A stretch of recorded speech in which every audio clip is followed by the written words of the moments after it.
Once upon a time, a country was ruled by a king who had no son to succeed the throne.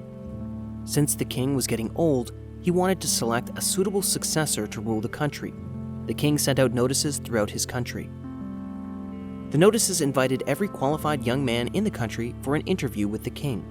The outcome of the interview would decide a possible successor to the throne. The only qualification for the candidate was that day they should have immense love for their fellow human beings. Every young man across the country was very excited for the possibility of being the ruler of the country. A poor young man from a remote village also read the notice and started to prepare for an interview with the king. The man was kind, a hard-working man, but he was very poor due to various circumstances.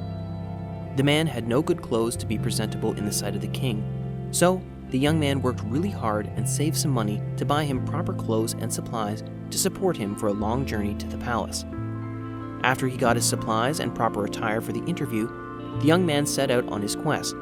He traveled many days and had almost completed the journey when he came upon a poor beggar by the side of the road. The poor beggar sat trembling in the cold, covered only in tattered rags. The beggar extended his arms and pleaded for help. His weak voice croaked, "I am hungry and cold. Please help me, sir." The young man was so moved by the pathetic condition of the beggar that he immediately stripped his new attire and offered it to him. He also provided him with his very limited food he had carried for the journey. The beggar thanked the man 1,000 times, but since the man had given up his good clothes to the beggar, he was a bit hesitant to go for the interview. He, however, gathered enough courage to enter the palace in only his dirty old clothes. Upon his arrival at the palace, a king's attendant showed him the way to the greet hall. After a short rest to clean off the journey's grime, the man was admitted to the throne room for the interview. The young man bowed low as the king entered the room.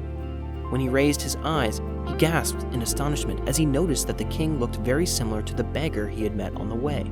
The king saw the shock in the man's eyes and said, "Yes, I was the beggar you met on your way." "But why did you dress up like a beggar?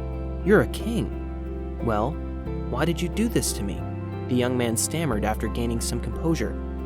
"Because I had to be sure that you had a good heart and that you genuinely love your fellow human beings," said the king.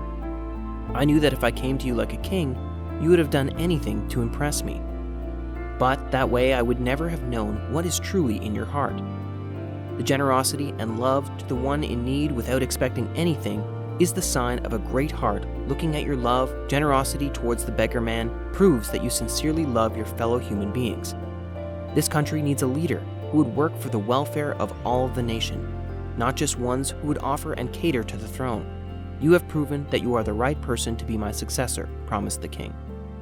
You see, in life, kindness is more important than wisdom, and the recognition of this is the beginning of wisdom.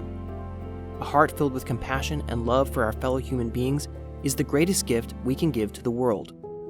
A king in this land today might be rich and glamorous, might have the power and all the might, but this kingdom is worthless compared to the rich heart of a beggar. Thank you for watching this video. I hope you enjoyed it. Subscribe to see more from me.